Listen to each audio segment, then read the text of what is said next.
Hello everyone. मैंने recently अभी ये एक्सेल 6 परचेज करी है 2 मंथ्स पहले, और इसके ऊपर मैंने कोई भी आफ्टर मार्केट एसेसरीज़ नहीं लगवाई हैं। और जो भी एसेसरीज़ आती हैं इसके साथ वो मैंने सारी की सारी कंपनीज़ के थ्रू ही लगवाई हैं। तो आज मैं आपको ये बताऊंगा कि कंपनी के थ्रू एसेसरीज़ लगवाने में कितना फ़ायदा है हमारा, कितना नहीं है, कितना एक्स्ट्रा चार्ज करते हैं हमसे कंपनीज़, और क्या क्वालिटी है मतलब एसेसरीज़ की। आफ्टर मार्केट बहुत अलग अलग टाइप की क्वालिटीज़ मिलती है। बहुत मारुति जेन्युइन भी होते हैं, लेकिन पता नहीं कितने जेन्युइन होते हैं मेरी। तो इसलिए मैंने प्रेफरेंस दी कंपनी से ही लगवाने की। तो मैंने इस पर सारी एसेसरीज़ कंपनी से ही लगवाई हैं।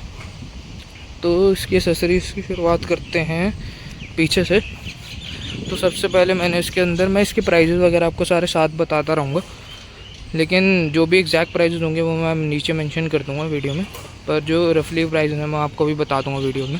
तो सबसे पहले मैंने स्पॉइलर लगवाया था जो कंपनी से ही फिटेड है, बॉडी कलर में ही। ये मुझे पड़ा 5000 का। तो इसकी क्वालिटी काफ़ी सही लगी मुझे, काफ़ी है कि ये ऐसे फिटिंग होती है इसकी प्रॉपर उससे, स्क्रूज से। दूसरा मुझे इसके अंदर लगवानी है बैक कैमरा, जो भी मुझे 5000 का पड़ा। हाँ देख पा रहे होंगे, मैं ये ऑलमोस्ट जेटा मॉडल है ये, फिर भी इसके अंदर बैक कैमरा नहीं देती कंपनी। तो ये मुझे 5000 के अराउंड पड़ा। साइड में मैंने कहा इसके अंदर सबसे पहले ये लगवाए हैं क्रोम वाले डोर वाइज़र, जो 6 के सेट में आते हैं, 3 इस तरफ 3 उस तरफ। ये क्रोम में थे इसलिए इसकी प्राइसिंग थोड़ी ज़्यादा आई है। नॉर्मल वाले अराउंड 1900 के थे, ये वाले मुझे 3100 के पड़े हैं क्योंकि इसके अंदर क्रोम आता है। और उसके बाद जो नीचे की तरफ आप आएँ तो नीचे मैंने इसके अंदर ये लगवाई है विंडो क्रोम गार्निशिंग। ये 4 के सेट में आती है, मतलब 8 के, 4 इस तरफ 4 इस तरफ। लगता है ऐसे 3 के सेट में होगी, लेकिन इसके अंदर 4 होते हैं। ये 1 2 ये 3 और ये छोटा सा पीस आता है 4 सेम उस तरफ भी है, आपको दिखा देता हूँ। 4 के सेट में आते हैं, मतलब ये छोटे से पार्ट की भी अलग से आता है। तो यहाँ देखो विंडो क्रोम गार्निशिंग है। ये मुझे अराउंड पड़ी है 2700 की। सेम ऊपर वाले क्रोम वाले इस तरफ भी हैं 3। इसके बाद मैं नीचे की तरफ लगवाए हैं साइड मोल्डिंग, जो कि क्रोम में आती है, क्रोम वाली साइड मोल्डिंग। आपको मैं और अच्छे से दिखा देता हूँ। ये 4 की सेट में आती है, 2 इस तरफ 2 उस तरफ। इसकी कॉस्टिंग मुझे पड़ी है अराउंड 3000 की, या 3000 के अराउंड मुझे पड़ी है। ये सारे मैं आपको रफली प्राइजेस बता रहा हूँ, एग्जैक्ट प्राइसिंग मैं आपको इसके उसमें बता दूँगा नीचे डिस्क्रिप्शन में, और नीचे उसके अंदर वीडियो के अंदर मेंशन कर दूंगा जैसे जैसे मैंने प्रोडक्ट बताया आपको। तो बाहर से मैंने इसके अंदर यही 5 काम करवाए हैं। साइड मोल्डिंग हो गई, window Chrome garnishing, Chrome handle, Chrome door visors, एक ही पीछे की तरफ स्पॉइलर एंड बैक कैमरा देखिए यहाँ पे। इसके अलावा मैंने इसके अंदर से जो मॉडिफिकेशंस कराई हैं, मतलब मॉडिफिकेशंस तो क्या ही हैं, एसेसरीज़ हैं जो मुझे कंपनी से बेटर लगी बजाय बाहर के। वो तो सबसे पहले है डोर मैट्स, मतलब अंदर के मैट्स। इसकी क्वालिटी मुझे सही लगी। ये 3D में है, लेकिन मुझे ऑलमोस्ट 5D जैसे ही लगे, लेकिन ये 3D में है। 3D फ्लोर मैट चाहिए। इसकी कॉस्टिंग मुझे अकाउंट 3100 के अराउंड पड़ी, जिसके ये सारे आते हैं, मतलब आगे के 2, पीछे के एक पूरा बड़ा सा आता है, एक प्रॉपरली बड़ा वाला, और एक लास्ट साइड में जिसके अंदर ये आता है प्रॉपर, मतलब लास्ट के दोनों जुड़े हुए हैं, आगे के अलग अलग हैं। इसके अलावा जो कि इतनी आसानी से, मतलब लोग प्रेफर नहीं करते कंपनी से सीट कवर्स लगवाना। लोग हमेशा बाहर से प्रेफर करते हैं सीट कवर लगवाना, क्योंकि बकेट सीट्स वगैरह आती हैं। पर इसके अंदर मैंने कंपनी से सीट कवर्स लगवाए हैं, तो उसकी भी मैं आपको एक बार क्वालिटी चेक करा देता हूँ। आगे के अंदर इसके अंदर हाफ सीट कवर्स आते हैं, लाइक, क्योंकि इसके अंदर 4 सीट एयर बैग्स आते हैं, जिसके कारण इसके अंदर जो सीट कवर्स हैं वो हाफ आते हैं, लाइक इसके जैसे। तो ये भी प्रॉपर, मतलब फुल्ली लेदर सीट कवर्स हैं। मैं आपको पीछे से एक बार चेक करा देता हूँ इनके सीट कवर। पीछे से ऐसी इसकी फिटिंग है, फिट एंड फिनिश है। नहीं, मेरे को बकेट सीट कवर्स इतने पसंद नहीं है। एक्चुअली मेरे पास पहले भी एक अर्टिगा ही थी, तो उसके अंदर भी मैंने बकेट सीट कवर्स नहीं लगवाया कभी भी। बकेट सीट कवर्स में वही चाहिए कि आप कंपनी की सीट कवर्स के साथ, मतलब कंपनी की फिटिंग के साथ छेड़खानी करवानी पड़ती है, थोड़ा सा कटिंग वगैरह करवाना पड़ता है, जो बिल्कुल भी पसंद नहीं है, मतलब ना मुझे ना मेरी फैमिली में किसी को। इसलिए मैंने कंपनी से ही प्रेफर करा, और इसकी कॉस्टिंग मुझे आई है अराउंड 12000 की। हाँ, मुझे 12000 के पड़े हैं सारे सीट्स के, प्लस जो पीछे वाली सीट के आर्मरेस्ट आते हैं उसके अंदर भी हैं और हेड रेस्ट तो हैं सारे, और जो सीट कवर हैं इसके भी।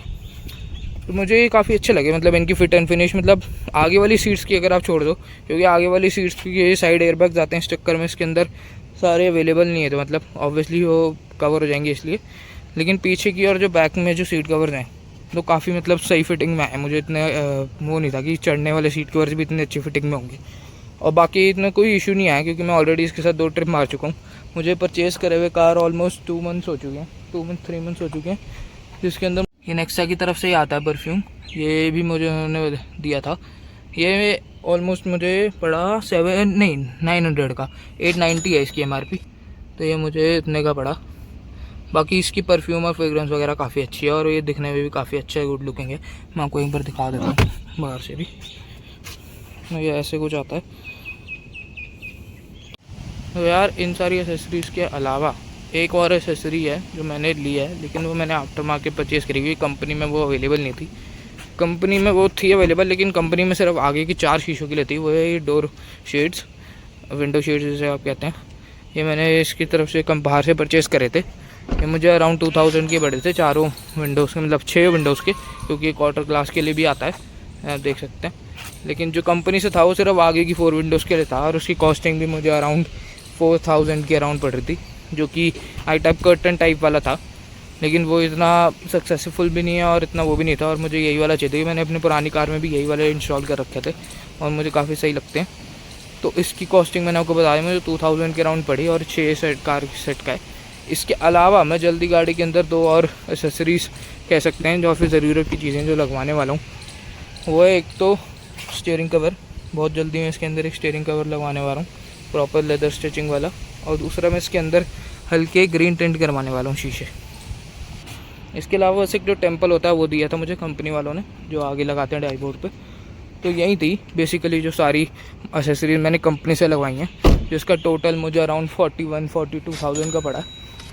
मतलब बोल सकते हैं कि थोड़ा एक्सपेंसिव पड़ेगा, अगर मैं बाहर से कराने जाता तो थोड़ा सस्ता पड़ता।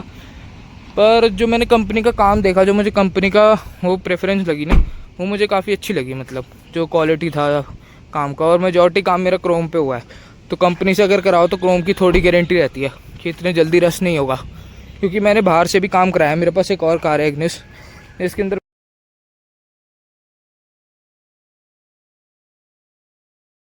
जिसकी कॉस्टिंग मुझे बहुत मिनिमम पड़ी थी, पर उसके अंदर जो कोम वगैरह आता था वो सारा रस्ट कर गया था बहुत जल्दी।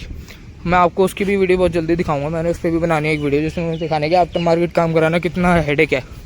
इससे पहले मेरे पास एक अर्टिगा थी, जिसके अंदर मैंने आफ्टर मार्केट काम कराया था, जिसमें आफ्टर मार्केट स्टीरियो लाइट्स वगैरह, हॉर्न वगैरह सब मैंने चेंज करवाया था। वो मुझे कितना उसमें हेडेक हुआ था, मैं आपको उसके बारे में बहुत जल्दी बताऊँगा एक नई वीडियो में। बाकी इस वीडियो में तो यही रखते हैं कि यही थी एसेसरीज वगैरह। टोटल मैंने आपको बता दिया, बाकी एग्जैक्ट प्राइसिंग मैं आपको नीचे हर उसके साथ मेंशन कर दूंगा।